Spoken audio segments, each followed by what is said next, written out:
दिल्ली को फ्लड ने सन 1900 से लेकर सन 2020 तक टोटल 9 बार अफेक्ट किया है, लेकिन 1978 में आए फ्लड ने दिल्ली को बहुत ही बड़े स्केल पे अफेक्ट किया। दोस्तों, आज इस वीडियो में हम 1978 और 2023 के फ्लड ने दिल्ली को किस हद तक प्रभावित किया और उसके क्या क्या कारण थे उनके बारे में हम बात करने वाले हैं।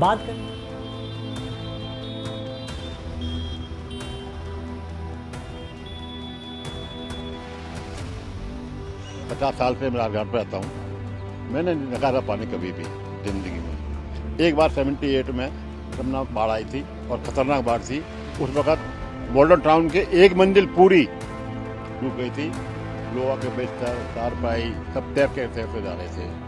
उसके बाद में आज पहली बार देखा, और जब भी ये यहाँ इधर पानी नहीं आया।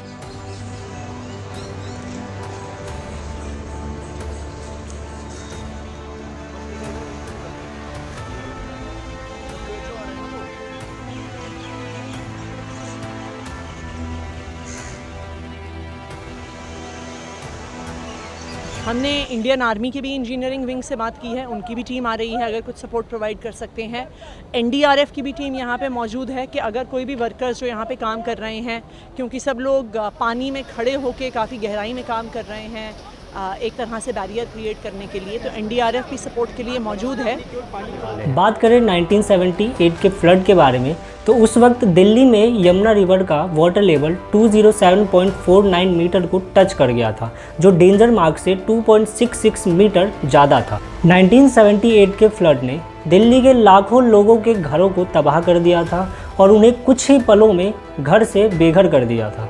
हर गुजरते घंटे के साथ यमुना रिवर का वाटर लेवल बढ़ता गया और कुछ ही पलों में यमुना रिवर का वाटर लेवल डेंजर मार्क को टच कर गया। इस बढ़ते वाटर लेवल के कारण यमुना नदी के ऊपर बने सभी पुलों को बंद कर दिया गया और दिल्ली के फ्लड इफेक्टेड एरियाज में एनडीआरएफ और आर्म्ड फोर्सेस को रेस्क्यू ऑपरेशन के लिए तैनात कर दिया गया था। 1978 में आए फ्लड का मेन कारण 1978 में दिल्ली का खौफनाक मंजर हरियाणा के हथनीकुंड बैरेज से 7 लाख क्यूसेक्स वाटर रिलीज करने से हुआ था। दोस्तों, यहाँ पे एक वर्ड यूज़ किया गया है क्यूसेक्स, जिसका फुल फॉर्म क्यूबिक फुट पर सेकेंड होता है, जो बेसिकली एक तरह का यूनिट होता है जिसका यूज़ एक सेकेंड में किसी नदी या किसी डैम से कितना अमाउंट ऑफ वाटर रिलीज़ किया गया है उसको मेज़र करने के लिए यूज़ किया जाता है। दोस्तों, अब आप इससे अंदाज़ा लगा सकते हो कि 1978 में हथनीकुंड बैरेज से यमुना रिवर में कितना अमाउंट ऑफ वाटर रिलीज़ किया गया था।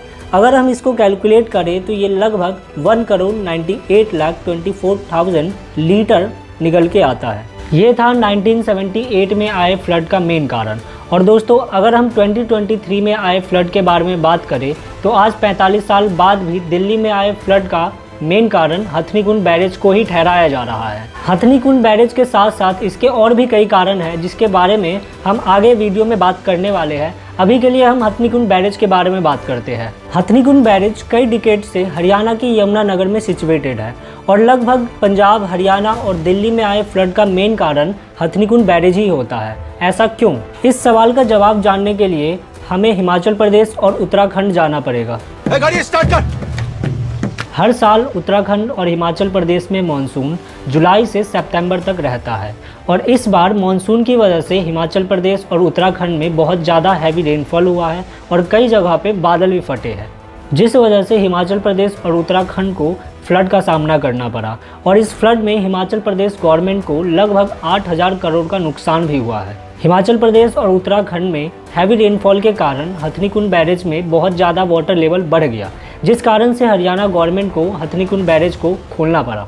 यहाँ ध्यान देने वाली बात यह है कि हथनीकुंड बैरेज के टोटल 3 ओपनिंग्स हैं, जो तीनों अलग अलग स्टेट्स की तरफ खुलती है, दिल्ली, पंजाब और यूपी। आम आदमी पार्टी के अकॉर्डिंग इन तीनों ओपनिंग्स को खोला जाना चाहिए था, जैसा कि आप इस वीडियो में भी देख सकते हैं। आज हम खड़े हैं हरियाणा के हथनीकुंड बैराज पर, जो हल्का जगाधरी में पड़ता है। मैं आपको दिखाना चाहता हूँ कि ये हथनीकुंड बैराज है। ये जो पानी है सारा दिल्ली की तरफ जा रहा है यहाँ से।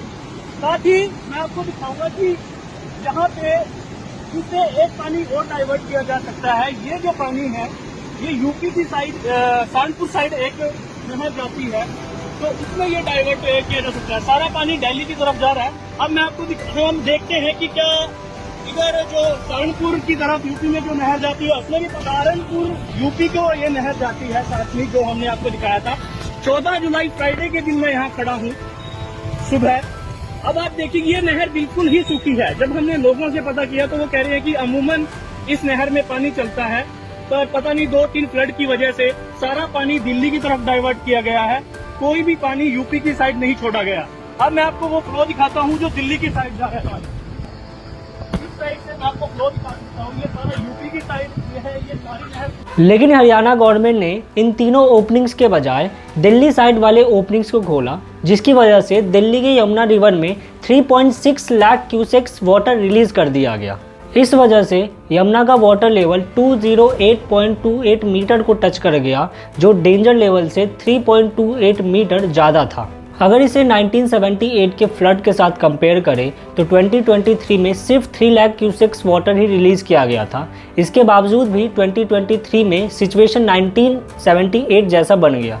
ऐसा सिचुएशन बनने का कारण हैवी रेनफॉल इन दिल्ली और ड्रेनेज सिस्टम ऑफ दिल्ली है। हैवी रेनफॉल इन दिल्ली के बारे में ज़्यादा कुछ बात करने के लिए तो है नहीं। ये एक नेचुरल फिनोमेना है जो कब कैसा रूप ले लेगा किसे क्या पता। इसमें मैं और आप तो कुछ कर नहीं सकते हैं, लेकिन अगर Delhi government Delhi drainage system के ऊपर काम करती तो आज दिल्ली को इस फ्लड का सामना नहीं करना पड़ता। दिल्ली ड्रेनेज सिस्टम, आपको जानकर हैरानी होगी कि दिल्ली आज जो ड्रेनेज सिस्टम यूज़ कर रहा है उसे 1976 में बनाया गया था, उस समय की पॉपुलेशन को ध्यान में रखते हुए। आज 47 साल बाद दिल्ली में पॉपुलेशन के साथ साथ और भी कई चीज़ें बदली है। जब 1976 में इस ड्रेनेज सिस्टम मास्टर प्लान को बनाया गया था तब दिल्ली का पॉपुलेशन लगभग 42 लाख था और आज 47 साल बाद दिल्ली का पॉपुलेशन 1.7 करोड़ हो गई है, जिसकी ज़रूरतों को 1976 का ड्रेनेज सिस्टम फुलफिल नहीं कर पा रहा है। हालांकि 2011 में दिल्ली गवर्नमेंट ने IIT दिल्ली के साथ मिलकर एक नए Delhi drainage system master plan के ऊपर काम करने वाली थी, लेकिन उसे अभी तक कंप्लीट नहीं किया गया है।